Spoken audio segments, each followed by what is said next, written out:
Welcome in, everyone. I am so glad you're joining us for today's deep dive. Today's Monday, March 23, 2026, and we have a really wild story for you today. Yeah, we absolutely do. It's one of those historical moments that sounds almost like fiction. Right. I mean, we are talking about how in 1898, the United States basically accidentally conquered an entire empire just because, someone brought a map of the Pacific to a meeting about the Caribbean. Exactly. It's wild. So for you listening, we're unpacking a massive stack of sources today. We've got this comprehensive Wikipedia historical archive, and we're exploring a conflict that lasted just 16 weeks. 16 weeks total, but it completely detonated the existing global world order. We are, of course, talking about the Spanish-American War. Yeah, and our goal today is to really cut through the noise of what is an incredibly dense and often misunderstood period. We're going to synthesize exactly how the U.S. transitioned from this, relatively isolationist republic into a massive global colonial power. Which is a huge shift. A completely seismic shift. And on the flip side, we're going to look at Spain.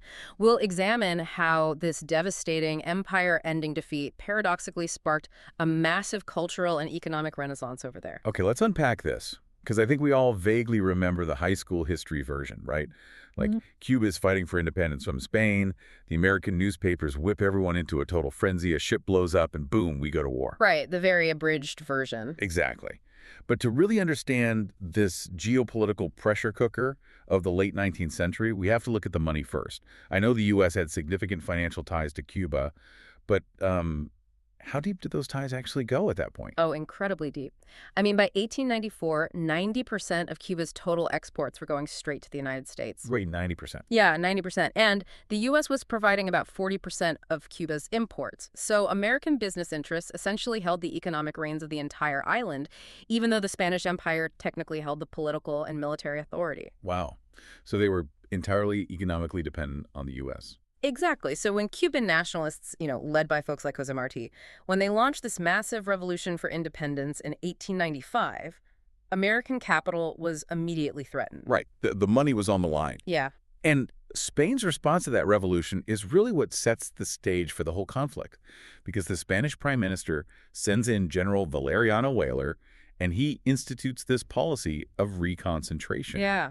And it was just as horrific as the name implies. Yeah. To basically starve out the Cuban guerrilla fighters, Weyler forced massive swaths of the rural population into these awful concentration camps near his military headquarters. Just ripping people out of their homes. Right. And the sanitary conditions were just abysmal. Starvation set in, disease was rampant, and tens of thousands of Cuban civilians died. It was a humanitarian catastrophe. And so naturally, we've all heard the stories about the yellow journalism of this era. You have these publishers in New York, right, like Joseph Pulitzer and William Randolph Hearst, and they're just screaming about Spanish murderers in their headlines because, let's be honest, atrocity sells papers. It absolutely does. But looking at the archive, that popular myth that the newspapers alone basically caused the war, it feels backward. Because President William McKinley and Wall Street were actually terrified of going to war. Oh, yeah, they were actively suppressing the push for it. You really have to remember the context of the 1890s in America.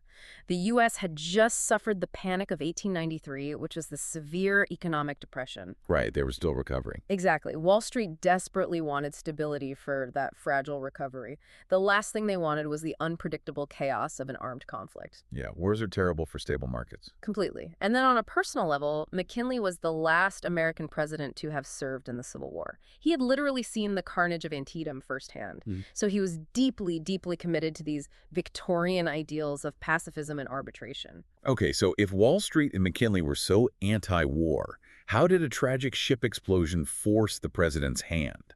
Because even when the USS Maine, the American cruiser, sent to Havana to protect U.S. citizens when it explodes in the harbor on February 15th, 1898, it kills over 250 servicemen. Yeah, an absolute tragedy. But the Navy's own official investigation couldn't definitively prove who set it off. They knew it was an external mine, but they couldn't pin it on the Spanish government. So how does that lead to war? What's fascinating here is the clash of underlying values. McKinley spent months trying to negotiate a peaceful end to those reconcentration camps. But Spain was dealing with its own incredibly fragile political system. Meaning what, exactly? Well, if the Spanish monarchy just handed over Cuba, which, by the way, they viewed as an integral province, not just a colony if they just gave it up, the government in Madrid would likely collapse in a revolution. Oh, I see. So Spain's government was trapped. Right. Spain couldn't deliver the promised humanitarian reforms without risking their own survival, and McKinley could no longer hold back the American public's outrage over the Maine. The pressure just blew the lid off. So the U.S. issues an ultimatum, Spain declares war, and the U.S. follows suit in April of 1898. But I noticed in the archive that the historiography on this, like how historians actually view the motive for the war, is really split. It's thoroughly split. I mean, for decades, the dominant historical consensus was that the U.S. went to war out of genuine moral fervor. It was viewed as this noble humanitarian crusade to stop the starvation in Cuba. Right, the rescue mission narrative. Exactly. But later political scientists introduced a more realist perspective. They argued that this moral outrage was essentially a really convenient cover for an imperialistic land grab. Ah, of course. Yeah. They suggest it was a deliberate move by a rising industrial power to basically secure strategic naval bases, but disguised as a rescue mission. Both views are heavily debated. Well, here's where it gets really interesting. Whichever lens you view it through, the entire political focus, the entire moral outrage of the public is centered squarely on Cuba. It's a Caribbean crisis. Right. But then the U.S. Navy executes this maneuver that drastically pivots the war to the completely opposite side of the planet.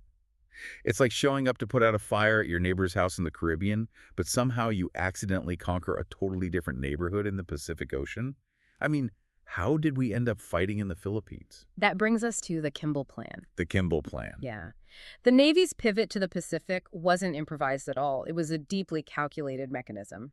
2 years before the war, in 1896, a guy named Lieutenant Commander William W. Kimball drafted this contingency plan for a hypothetical war with Spain. Just in case. Just in case. And the strategic logic was actually brilliant. Spain's wealth came from Cuba, but its strategic vulnerability was its outdated fleet guarding the Philippines. So the Assistant Secretary of the Navy, who happens to be Theodore Roosevelt, he basically pulls this plan off the shelf and acts on it before the war is even officially declared. He does. He sends preemptive orders to Commodore George Dewey, who is commanding the U.S. Asiatic Squadron over in Hong Kong.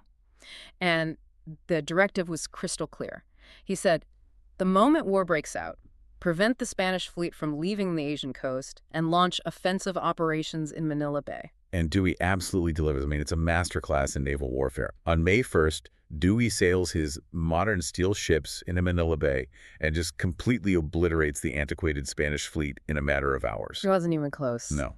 The technological gap is staggering. The Spanish lose hundreds of sailors. And the Americans, only 9 wounded. Yep. Not 9 dead, 9 wounded. It's an unbelievable statistic, and if we connect this to the bigger picture, Manila Bay was the exact moment the world woke up to the reality of American naval supremacy. They arrived on the world stage. Exactly. But tactically, it created an immediate geopolitical headache. Dewey controlled the water, but he didn't have a landing force to actually take the city of Manila. And suddenly, the harbor starts filling up with the warships of other European empires. Vultures circling the water. Precisely like vultures. Specifically, a German squadron of 8 ships shows up. And the Germans had their own imperial ambitions. They were hovering there, just waiting to see if they could seize the Philippines for themselves if the Americans faltered. Oh, wow. Yeah, the German ships were cutting in front of American vessels. They were refusing to salute the flag. They were really testing the limits of Dewey's resolve. Just actively trying to provoke him. Exactly. But Dewey calls their bluff, right? Yeah. He basically threatens war if they don't back off. Yeah. And the Germans finally stand down. Yeah, they eventually back off. But the Americans are still stuck. They need troops on the ground. So they bring in Emilio Aguinaldo, a Filipino revolutionary who had already been fighting the Spanish. And Aguinaldo assumes, naturally, that the U.S. is there to help him establish an independent Philippine Republic. Right, which becomes a huge issue later. Yeah, a massive issue. But while U.S. reinforcements are sailing across the Pacific to join this messy situation in Manila, they casually execute one of the most bizarre military captures in history at Guam. Oh, the Guam story is incredible. So that happens on June 20th. The USS Charleston sails into Guam's harbor and fires a few rounds at the Spanish fort. Just to announce themselves. Right. But instead of returning fire, 2 Spanish officials actually row out to the American ship. And they weren't coming to surrender. They were coming to apologize. Because they literally didn't know a war had started. Exactly. The telegraph cables didn't reach Guam at that point, so they thought the Americans were firing a friendly salute. That's amazing. They were rowing out to apologize for not having any gunpowder to return the courtesy. They're like, sorry, we can't fire our cannons to say hello. And the American captain has to tell them, actually, we're at war, and you were all our prisoners. Yeah, it's a completely bloodless capture, all because of a logistics failure on the Spanish side. Which is wild. But But that actually perfectly transitions us back over to the Caribbean. Because while the Navy was executing these surgical, almost flawless victories in the Pacific, the Army's invasion of Cuba was a completely different story. I mean, it wasn't just outdated tactics. It was basic logistics that failed, right? oh, the logistical contrast is totally jarring. So in the spring of 1898, the U.S. Army was basically a frontier force. It had just over 24,000 regular soldiers. Barely enough to call an army. Right. But overnight, Congress authorized the absorption of over 220,000 volunteers. Wow. And the military infrastructure simply did not exist to outfit, feed, transport, and house a force that size. Because, I mean, going from 24,000 guys to over 200,000 almost overnight, that's a logistical nightmare. It was chaos. So when they finally managed to land in Cuba in June, they walked straight into a tactical nightmare. The Spanish army is heavily outnumbered overall, but they are dug into the hills around Santiago, and they are using the 1893 Mauser rifle. And the Mauser was a huge deal. A massive technological leap. It used stripper clips for rapid reloading, and it fired these high-velocity rounds that the Americans called Spanish Hornets because of this terrifying supersonic crack they made when they flew past. That's terrifying. Yeah, but more importantly, the Spanish were using smokeless powder. Which means they could fire from the dense jungle foliage without ever revealing their positions. Exactly. Meanwhile, you have these American volunteer regiments walking into battle using old Trapped or Springfield rifles that fire black powder. I mean, every time an American volunteer pulls the trigger, they put up a giant cloud of white smoke. Yeah, literally painting a huge target on their own backs for the Spanish snipers. It's almost suicidal. It really was. And that technological disparity is what made the frontal assaults at places like San Juan Hill and El Caney on July 1st incredibly bloody. I mean, over 200 U.S. soldiers were killed, and nearly 1,200 were wounded charging those entrenched Spanish positions. Wow. And it's vital to correct the historical memory here regarding who is actually taking those hills. Right, because the mythology always points to Teddy Roosevelt and his volunteer Rough Riders charging up San Juan Hill on horseback. But looking at the sources, the real backbone of that assault was the 9th and 10th Cavalry, right? The Buffalo Soldiers? Yes, these were segregated, highly experienced, African-American regular army units. They were the real pros. Absolutely. Their covering fire, their tactical discipline, and just their sheer endurance were absolutely critical to breaking the Spanish lines. Multiple accounts from officers at the time noted that without the Buffalo Soldiers, the volunteer regiments would have been entirely pinned down and decimated. So they take the heights, the Spanish fleet tries to run the blockade and gets destroyed by the U.S. Navy, and then a short campaign in Puerto Rico follows.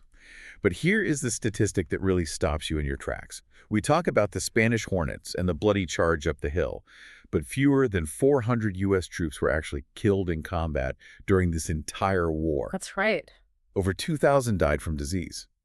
So my question is, how does a rapidly rising industrial power lose thousands of men to dirty drinking water in their own training camps before they even see a battlefield? It was an absolute epidemiological collapse. Of those non-combat deaths, 87% were caused by typhoid fever alone. 87%. Yeah, and the vast majority of that happened in the domestic assembly camps right back in the United States, in places like Camp Thomas in Georgia.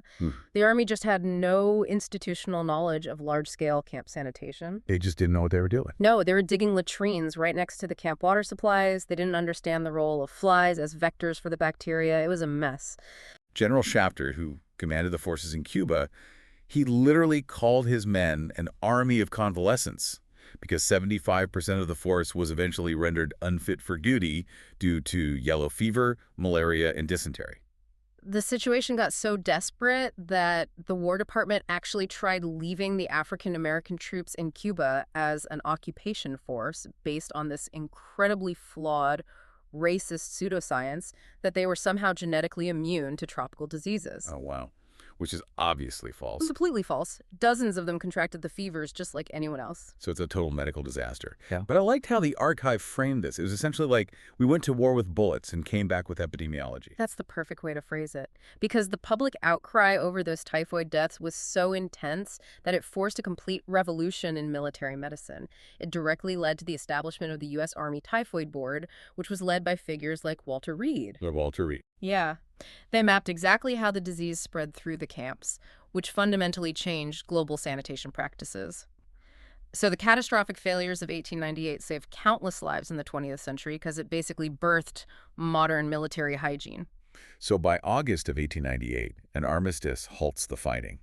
It's been just 16 weeks. U.S. Ambassador John Hay famously writes to Theodore Roosevelt from London and calls it a splendid little war. Right. But when the formal Treaty of Paris is signed in December 1898, the terms dictate that Spain relinquishes sovereignty over Cuba and cedes Puerto Rico, Guam, and the Philippines to the United States.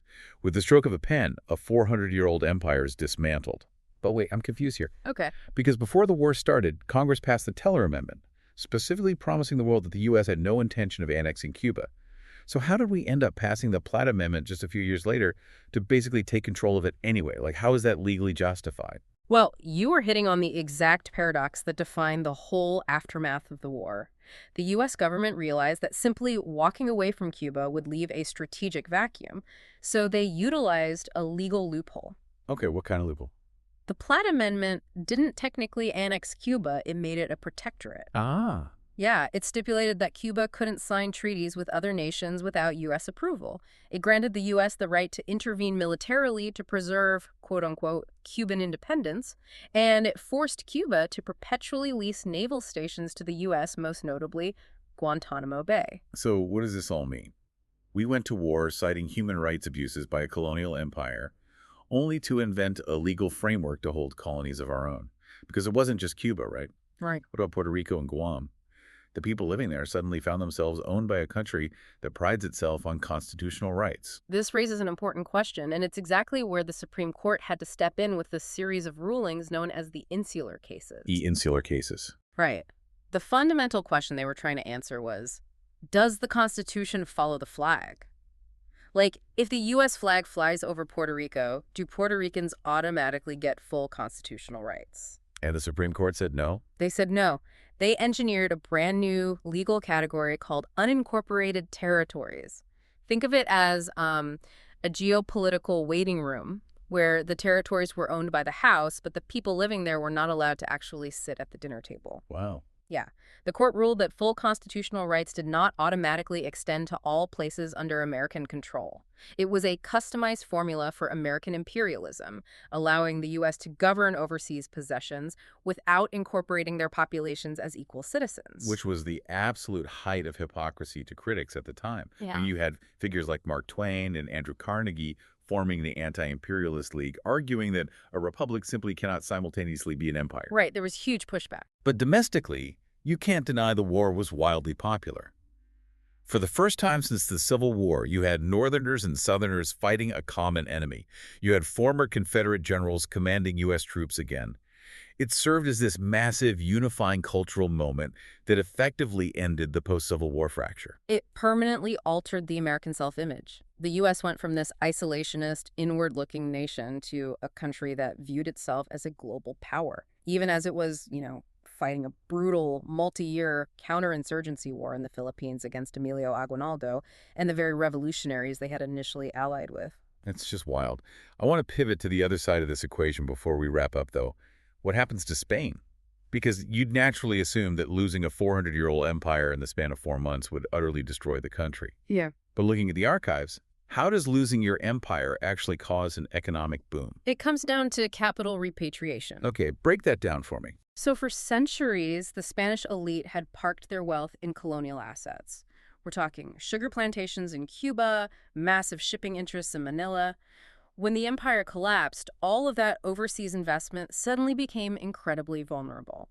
So the wealthy elites pulled their capital back to the Spanish peninsula. Oh, I see. They liquidated their empire and just brought all the cash home. Exactly. And that massive, sudden influx of domestic cash is what literally paid for the modernization of Spain.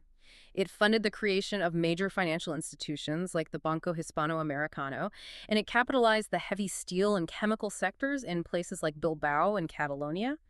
Furthermore, it forced a profound cultural reckoning. Right, the generation of 98. Yes.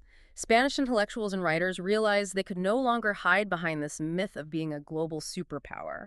The defeat forced them to look inward, to critically examine Spanish identity, corruption, and society. And that sparked one of the most vital literary and philosophical movements in Spanish history. Basically, losing the empire was the trauma that forced Spain to join the modern 20th century. That is so fascinating. Let's run through the primary takeaways for you listening right now. In a span of just 16 weeks, the map of the world was entirely rewritten. Spain loses its 400-year-old colonial grip. The United States accidentally conquers a multi-ocean empire stretching from the Caribbean to the Pacific. A tragic medical failure bathes modern military epidemiology, and the Supreme Court invents a legal framework for unincorporated territories that redefines American democracy. Yeah, and the reason you should care about this history is that the frameworks established in those 16 weeks are the exact frameworks we are still living with today.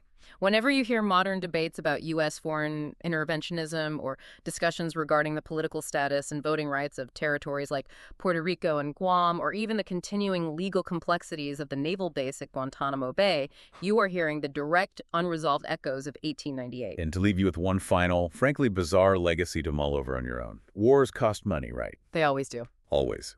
Well, to fund the military mobilization for the Spanish-American War in 1898, the U.S. Congress passed a temporary excise tax on long-distance phone service. Now, in 1898, that only affected the ultra-wealthy who actually owned telephones. But when the 16-week war ended, Congress simply forgot to repeal the tax. Of course they did. That temporary war tax to fight the Spanish Empire remained on the phone bills of American citizens for over a century. It was finally repealed in August of 2006. It serves as a stark reminder. The actions taken in the heat of conflict have a funny way of outliving the wars themselves. Thanks so much for joining us on this deep dive.